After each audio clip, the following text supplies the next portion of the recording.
وہ تاریخ کی ایک ایسی عورت تھی جس عورت کے بارے میں کوئی بھی شخص بات کرنے سے پہلے 1000 مرتبہ سوچتا تھا کہ شاید اس کی زبان سے کچھ ایسے الفاظ نہ نکل جائیں جو کہ اس عورت کو برے لگنا شروع ہو جائیں۔ دوستو، یہ عورت دنیا کے سب سے بڑے اور سب سے زیادہ زرخیز علاقے یعنی وسطی یورپ ٹرانسلوینیا کے اندر موجود تھی، اور اس عورت کے بارے میں یہ مشہور تھا کہ یہ اپنے آپ کو جاویداں رکھنے کے لیے، اپنے آپ کو خوبصورت رکھنے کے لیے، دلکش دلربا رکھنے کے لیے اپنے جسم پر کچھ ایسے معاملات کرتی تھی، اپنے جسم کے ساتھ کچھ ایسے ٹریٹمنٹس کرتی تھی جن ٹریٹمنٹس کے بارے میں سن کر شاید ہر شخص کے اوسان خطا ہو جائیں۔ اس عورت کا نام ملکہ الزبتھ بتھوری تھا، اور اس عورت نے اپنے آپ کو جوان رکھنے کے لیے نوجوان لڑکیوں کا قتل عام کیا اور ان کے خون سے خود کو غسل دیا کرتی تھی تاکہ اس غسل کے ذریعے یہ ہمیشہ پرسکون، خوبصورت اور سودنگ پرسنالٹی کی حامل رہے۔ دوستو، اس عورت کو تاریخ کی سب سے بڑی سیریل کلر کا کہا جائے یا اس کا نام دیا جائے تو یہ غلط نہیں ہوگا، یہ بے جا نہیں ہوگا،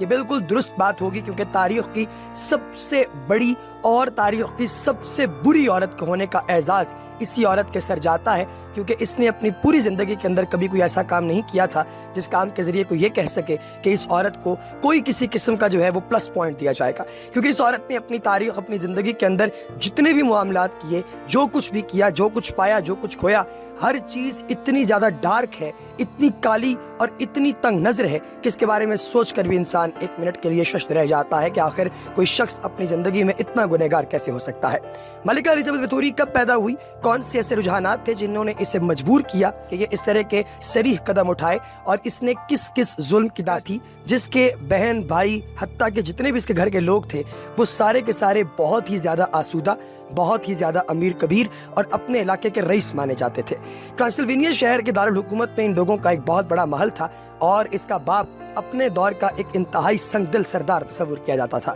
اس نے اپنے علاقے کے لوگوں کی جسم سے سزا کے طور پر ان کے اعضاء نکالنا شروع کیے اور انہیں بلیک مارکیٹ کے اندر سیل کر دیا کرتا تھا تاکہ لوگ ان اعضاء کو اپنے کتوں کو کھلا سکیں، کیونکہ ظاہر ہے اس دور کے اندر یہ تو ہو نہیں سکتا تھا کہ کسی کے اعضاء نکال کر کسی دوسرے کے جسم میں ٹرانسپلانٹ کر دیے جائیں، لہٰذا تکلیف دینے کا سب سے بڑا طریقہ یہی تھا کہ دوسرے کے جسم سے اس کے اعضاء نکال لیے جائیں۔ دوستو، اس کے علاوہ بہت ساری ایسی باتیں جو کہ آپ لوگوں کے ساتھ شاید شیئر کرتے ہوئے بھی مجھے اور میرے جسم کو شدید قسم کی رکت کا سامنا ہے کہ اس طرح کے کام اس عورت نے کیے جن کاموں کے بارے میں سوچنا تو درکنار، ان کاموں کا تصور کرنا بھی انسان کے لیے انتہائی تکلیف دہ ہو سکتا ہے۔ ملکہ الزبتھ بتھوری نے بہت سارے معاملات اپنے دور کے اندر ایسے بھی کیے جن کی انسپریشن اسے اس کے باپ سے ملی تھی، یعنی اس کا باپ جو ہے جو کہ اپنے دور کے لوگوں کے ساتھ ظلم و زیادتیاں کرتا تھا، الزبتھ بتھوری کے ذہن میں اس نے اس بات کو جنم دے دیا کہ لوگوں کے ساتھ زیادتی کرنا کسی قسم کی بری بات نہیں ہے، یہ لوگ ہمارے انڈر کام کرتے ہیں اور ہمیں پورا حق ہے کہ ہم ان کی زندگی کا فیصلہ اپنی منشا کے مطابق کر سکیں۔ یہی وجہ ہے کہ ملکہ الزبتھ بتھوری نے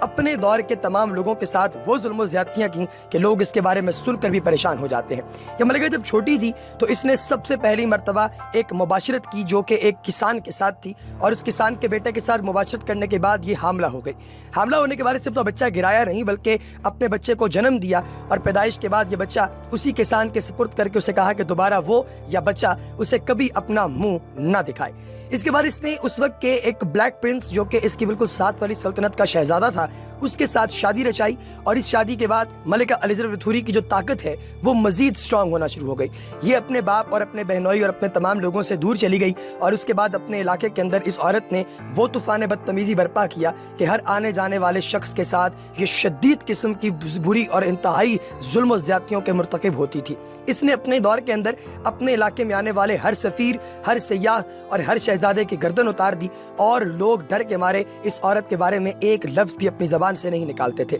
اس عورت نے تقریباً 999 کے قریب نوجوان لڑکیوں کو ختم کیا، یعنی انہیں قتل کیا، اور ان کے جسم سے خون نکال کر اس خون سے یہ نہایا کرتی تھی، اور نہانے کے بعد اس خون کو ڈسپوز کر دیا جاتا تھا۔ کہا یہ جاتا ہے، شنیت یہ ہے کہ اس عورت کا انتقال 46 سال کی عمر میں ہوا، لیکن تب تک اس عورت نے اپنے آپ کو ہمیشہ اتنا جوان اور اتنا حسین رکھا کہ کوئی 16 یا 17 سال کے خوبرو دوشیزہ بھی اس کے سامنے ٹک نہیں پاتی تھی، کیونکہ اس عورت کا حسن و جمال اس قدر شدید تھا۔ اس کے غیر شادی شدہ تعلقات بہت سے لوگوں کے ساتھ تھے، یعنی اس کے ایکسٹرا میریٹل افیئرز بہت سے لوگوں کے ساتھ تھے، اور اس کے خاندان میں بہت سے لوگ ایسے تھے جو کہ شیطان کی پوجا کیا کرتے تھے۔ ان میں سر فہرست اس کا وہ چچا اور چچی ہیں جو دو لوگ شیطان کی پوجا کرتے کرتے اس نہج پر پہنچ گئے کہ انہوں نے اپنے آنے والی زندگی کے اندر کبھی بھی اولاد کا منہ نہ دیکھا، کیونکہ آپ جانتے ہیں کہ جو لوگ کالا جادو کرنے کے مرتکب ہوتے ہیں ان لوگوں کے ہاں اولاد پیدا نہیں ہوتی۔ اس نے اپنے چچا اور اپنی چچی سے شیطانی عملیات اور تعویذات کے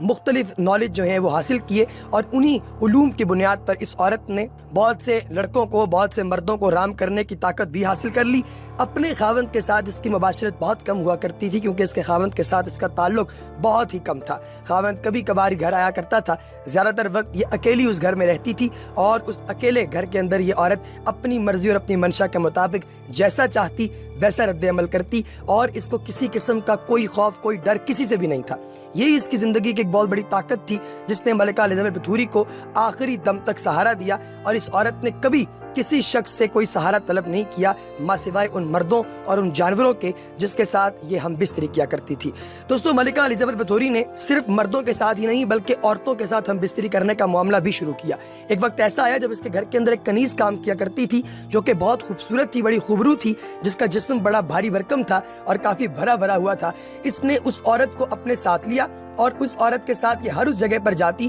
جس جگہ پر اس کا جانا بنتا تھا۔ یہ اس عورت کو کہتی تھی کہ تم میرا اور میں تمہارا دل لبھائیں گے، ہم دونوں ایک دوسرے کے ساتھ مل کر چلیں گے، اور جیسے ہم دونوں کو ایک دوسرے کی جو ہے وہ سائڈ لینا پڑی ہم لوگ لیں گے، ایک دوسرے کے ساتھ ساتھ چلیں گے قدم سے قدم ملا کر، لہٰذا تم میرا ساتھ دینا اور کسی نہج پر مجھے تنہا نہ چھوڑنا۔ وہ عورت اس کے ساتھ چلی، اور اس کے بعد اس نے اس عورت کو باقاعدہ اپنی ایک ایسی داشتہ بنا کر رکھا جس کے ساتھ یہ اپنی جسمانی لذت کو پورا کرنے کے لمحات گزارا کرتی تھی۔ وہ عورت بھی ظاہر ہے کہ اس کی کنیز تھی، اس کے ظلم و ستم اور اس کے قہر سے بچنے کے لیے یہ جیسے کہتی وہ ویسے ہی اس کا ساتھ دیتی اور اس کے ساتھ چلتی تھی۔ یہ وہ معاملات بہت عرصے تک نہ چل سکے، کیونکہ آخر کار وہ عورت حالات کے ہاتھوں مجبور ہوئی، اور اس نے ملکہ الزبتھ بتھوری سے معافی طلب کی کہ آپ مجھے معاف رکھیں، میں آپ کے ساتھ اب مزید نہیں چل سکتی، کیونکہ میرے زندگی کے معمولات مجھے اس چیز کی اجازت نہیں دیتے کہ میں آپ کے ساتھ اس طریقے سے چل پاؤں جس طریقے سے میں آج چل رہی ہوں۔ لیکن ملکہ الزبتھ بتھوری کے ظلم و ستم کا یہ جو ہے وہ عالم تھا کہ اس نے کبھی اس عورت کو جانے نہ دیا، اور جب اس عورت کو جانے دیا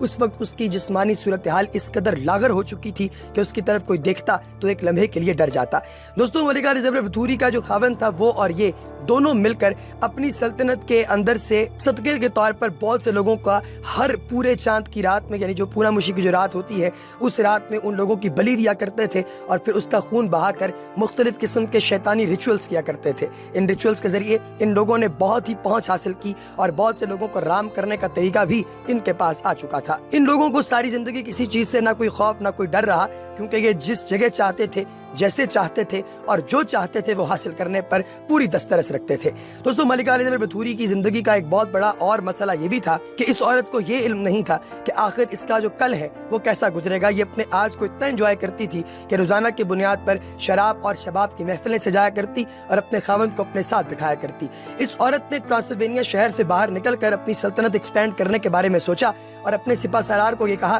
کہ ایک بہت بڑی فوج اکٹھی کی جائے۔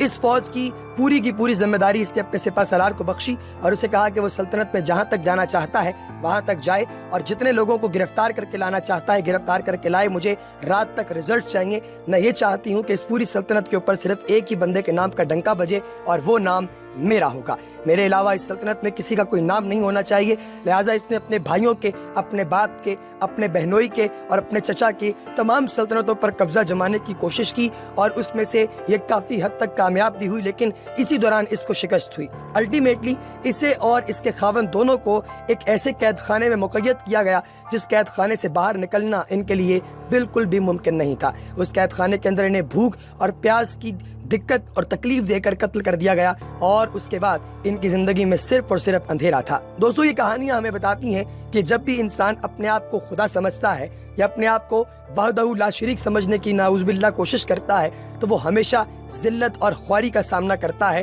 ذلت اس کا مقدر بن جاتی ہے، اور اس کی زندگی میں ماں سوائے دکھ، تکالیف اور اندھیرے کے اور کچھ بھی نہیں بچ پاتا۔ اس کے ساتھ ہی ہماری آج کی اس ویڈیو سے